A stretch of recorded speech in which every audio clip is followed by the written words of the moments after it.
بہت عرصے پہلے اللہ تعالیٰ نے پہلا انسان بنایا۔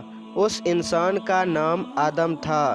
اللہ تعالیٰ نے حضرت آدم علیہ السلام کو بے حد عقل مند بنایا۔ پھر فرشتوں کو حکم دیا کہ وہ آدم علیہ السلام کی عزت کرے۔ فرشتوں نے حکم مانا، لیکن ابلیس یعنی شیطان نے اللہ تعالیٰ کی نافرمانی کی۔ اس نے حضرت آدم علیہ السلام کے سامنے جھکنے سے انکار کر دیا۔ اس کو ان سے جلن ہوئی کہ اللہ تعالیٰ نے آدم علیہ السلام کو اتنی عزت کیوں دی۔ اس کو گھمنڈ تھا کہ وہ آگ سے بنایا گیا ہے اور حضرت آدم علیہ السلام مٹی سے۔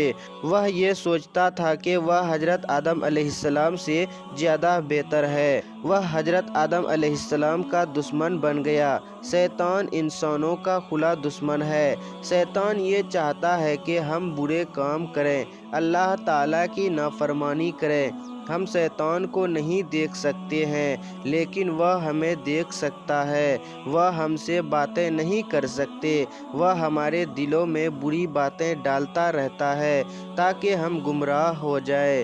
وہ ہم سے برے کام کرنے کے لیے کہتا ہے، جیسے چوری کرنا، جھوٹ بولنا، جھگڑا کرنا وغیرہ، جبکہ اللہ تعالیٰ ہم سے یہی چاہتا ہے کہ ہم نیک بنیں۔ ہمیں شیطان سے بہت زیادہ ہوشیار رہنا چاہیے۔ وہ ہمیں اللہ تعالیٰ کے حکم ماننے سے روکتا ہے۔ ہمیشہ یاد رکھو، جب بھی آپ کو کچھ برا کرنے کا خیال آئے تو یہ کلمہ پڑھیے، اعوذ باللہ من الشیطان الرجیم۔